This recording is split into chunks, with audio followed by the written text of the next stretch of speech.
an everyday thing. It's an everyday thing. It's an everyday thing. When you let your nuts hang. Sending your kids to the all-white schools for access to better education. As someone whose parents did the same, we've talked about it, they regret it. Let me tell you why. It causes irreparable damage to your self-esteem and your mental health that takes so much time and effort to self-correct that it's not worth it. But sending them to an all-white school with people who do not look like them is not the answer, I promise you.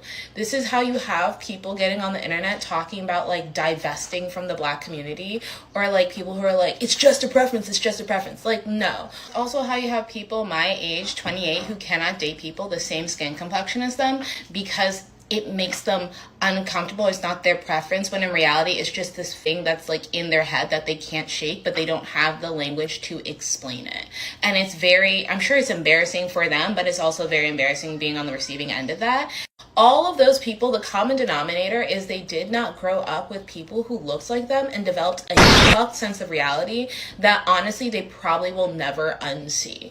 And I just don't think the access to better education is worth it. And I feel like people are so quick to judge these suburban Black kids who have these types of problems and are just like, well, you can just like think differently. And I don't think you understand, like, when you have been fighting for your life in defense of your race since you were 10 years old, it is not like a switch that you can just like get back into and think like properly. It takes effort, and it's really fucked up, all in pursuit of a better education that honestly we all should have access to anyways, but we have a system that gives priority to wherever taxes go or whatever bullshit. I don't feel like explaining it. Send your kids to school with people who look like them and pay for the extra tutors. Put them in Kumon or something. Or yeah, maybe send them to the white school and put them in environments with people who look like them so they don't forget who they are, because the aftermath is scary. The aftermath is how you have people like freaking Candace Owens. And as someone who had to spend a majority of their early 20s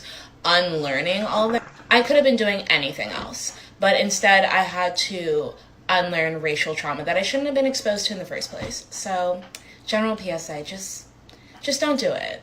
Or if you're going to, like, have guardrails, but it's 110% not worth it. Stop. That I don't know. Like I said, when I in elementary school, the school was predominantly Black. Like I said, we lived in a affluent neighborhood for middle class Black people, but there were some white people, not very many. Large amount of Black people. So the education that we received was excellent, but it didn't even matter how much your parents made. That didn't matter if your parents were rich or if they were middle class or if they was poor, because we had poor kids at the school too. And you could tell whose parents had money. It wasn't like a secret or anything. But it was a level of respect of all the Black people in the neighborhood and all the kids, how we grew up educated, learning each other, dealing with, like, you know how you see like there's like Black social norms in inner city schools, low education, teachers issues where you don't have enough teachers for the amount of kids in the classroom, low test scores. We had none of that, right? So when we moved to the inner city, and I noticed the difference between my education and my younger sister's education, because she had to grow up in the school where poverty, too many kids in the classroom, low test scores. It was kids in gangs in the second and third and fourth, fifth grade. Like, I know a lot of them, and some of them went to prison, of course. By the time they got older, it was already in the gangs in the streets. So it's just like seeing that, and then I remember like kids that went to my school that was raised in gang areas that would be like, when they grew up, and I was like, but you don't talk like that. You don't talk like that. I used to be like, one thing, so we got the education and stuff, and we was around all black people. When I got older and went to a all predominantly white high school, I already knew who I was. So when I used to hear white people say the N word, and I'm like, "Hey, bro, hey, chill, man." He said, "No, it's all good. I'm saying it like cool, or something like that." I can't remember what he said, but I was like, "Nah, man, I don't know you. I don't know you like that." And when you meet other people, black people, I don't think you should be saying that. Like, I don't think that's cool, you know. And but now that they're older, they realize that they were like, "Man, I was kind of idiotic." But yeah, I was telling them back then. Uh, so yeah, and I believe I know that those kids that was raised in Moore, Oklahoma, watching all these white kids just say the N word, it was normal. It was normal to, or they thought it was normal, and it wasn't normal. They shouldn't have been saying that, you know. And they would be cool with it. Like, this is one guy. I ain't gonna mention his name. He a cool individual, but he didn't think he was. I don't. You couldn't tell me he thought he was black. If he got pulled over by the cops, you would think he about to get off.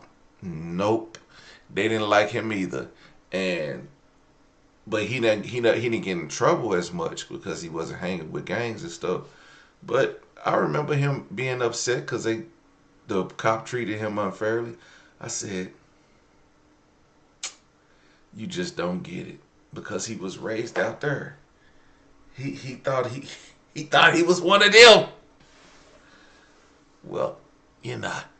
You still one of us. Stop sending your kids to the all-white schools for access to better education. As someone whose parents did the same. I had to stitch this because I am a certified suburban black girl and I just had a totally different experience at my all-white school. To tell you guys my experience, you should go watch the video of the girl that I stitched because she made super valid points and I believe everything that she went through because I saw people that I went to school with go through that. When I first went to my school, there was maybe like, I don't know, like 10 black people in my class. There was always maybe like 10 to 15 black people in my class of like 115. The original creator was basically saying that there's no need for parents to send their kids to all white schools for a better education when it's going to literally like deteriorate your self-esteem and you're gonna have to deal with racial trauma for your entire life and like unlearn what you thought was normal. I just had such a different experience though, and I know my experience is unique, and I also know that like I'm pretty, I know I have pretty privilege, but also like having to deal with the microaggressions that I dealt with all of my life growing up because I was around white people so much, it just made me enter my villain era. I was the mean black girl. People were scared of me. I also was very, very popular and like I knew that, but like people were scared of me. Like I was fighting or anything like that, but like people knew like don't walk up to Faith and just say anything. Like she's going to defend herself. I always did that. I think that that was like traumatizing for me. I just think like it really built character, like, and not in a bad way, but like, yes, it's a microaggression for people to constantly be telling you since the age of like 8 that you're pretty for a black girl. Going back to what the original creator said, she said that there's people now that are like 28 that went to these all white schools and now they can't date other black people because it just makes them feel uncomfortable. I was never clocking a white boy, and like no offense to any white boys, I think there's some cool white boys out there, but if I was in 8th grade, 9th grade, 7th grade and a white boy told me like, oh, you're pretty for a black girl, I'd be like, cool, I'm not looking at you, no way. Like I always wanted me a black man, always.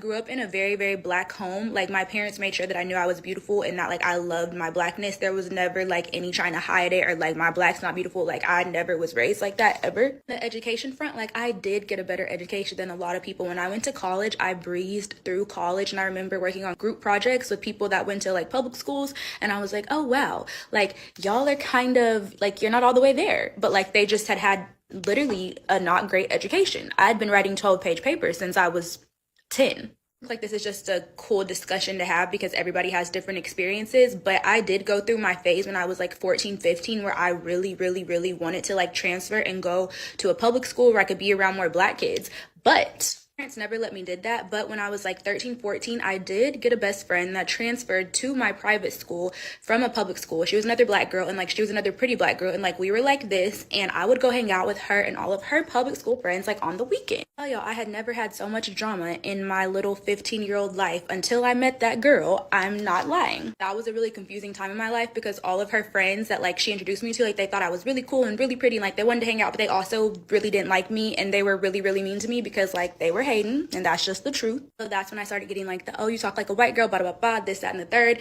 And like that would bother me sometimes, but like at the end of the day, I'm talking, and I know I talk good. So like whatever. And I really genuinely feel like I always felt like that. Like, did that get on my nerves sometimes? Yes. But at the end of the day, like I knew I was talking correctly and like I sounded decent. And I wasn't judging how they talked. I wasn't telling them like, oh, you talk like a black girl. I knew I talk normal. And like, I know I go to a white school. I know I was like around white people. So like, this is how I talk. I can code switch. I'm good at it. No, like I just always thought it was a flex. I still think it's a flex. Like I can code switch really well. Like you don't want to see me get on my phone call voice. I'll switch into it real quick. I do think like a diverse school, literally diverse with like a good mix of different cultures and good education is the best option. However, like I still feel like with the way that my experience went, I feel like I will still send my kids to a private school if I don't see a school that has that diverse mixture that I like and I feel like they're getting a good education whenever I have kids, because I don't got no kids right now. I genuinely think that in going to an all-white school and growing up, like you need to have a certain kind of family around you because you are around like a different environment every day versus when you go home. Like it's very different,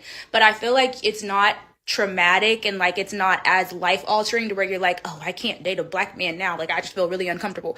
I feel like it's not as traumatic if you are, you know, like you have a black family and you have people around you that are telling you that they also love their blackness, and like, you know, you have black friends outside of school, you know. And the creator did say that how like they should put their kids in other extracurricular activities where they can like see their blackness, and I do think that's also important. But I feel like it's really important for that to just be like within the family, you know. Going to school every day and you're going to go home every day. So like those are the two places that you're going to be at every single day. And I think it's really important to have that in the family. I think that that makes a big difference. That made a big difference for me. But I also think that like I am who I am. Like I think I was made a certain way. And I think I've always been like a very confident young woman, even when I was 4, 5, 6, 7. Like that's just me. And so I do think parents should look at how their child is. Like look at how your child is before you pick what school you send them to in terms of like black or white, whatever, because I think that that also plays an important role. But also like if you do have a shy kid, like you probably gonna get a little bullied anyways, you know, like whether you at a white school or a black school, it's just gonna be the like quality of bullying. Like are you gonna be bullied because you too white or too black, you know what I mean? I think my overall point is I think it's just like a double-ended sword, you know. So yeah, that's my experience, that's my thoughts, those are my thoughts. What do you guys? Yeah, I get what she's saying, but again, that's not the experience I had because again, I went to a black school that we had great teachers, so we had high test scores. It was a Middale school district, which was it was ranked highest in the state, just as the school district. So the quality of education we was getting as black students, and I could go down a list of friends that I still see to this day. I think I only have one that's on drugs, and one that I think he has schizophrenia, so he out there now. But other than that, all of them. I mean, even to some of my older sister's friends that were, I wouldn't say ghetto, but they hung around their black cousins a lot. So, but they still got that same good ass education. Just went and did some hood shit on the outside, and then yeah, just a lot. Like it. I mean, one of my friends, his dad owned a Ford dealership. Like it was some. It wasn't bad. It was nice. But so me going through elementary school at that school, doing 1 year at Millwood, a year and a half at Millwood, and then going to Oklahoma City schools 1 year. I went to Oklahoma City schools 1 year, right? And then I went back to Middale schools. They put me in pre-algebra, and I was just in algebra. I was just in algebra in 8th grade, and you put me in pre-algebra in 9th grade. And they was like, oh, because the education level at that school is not the same as ours. I said, oh, interesting. Bitch, I only went there 1 year.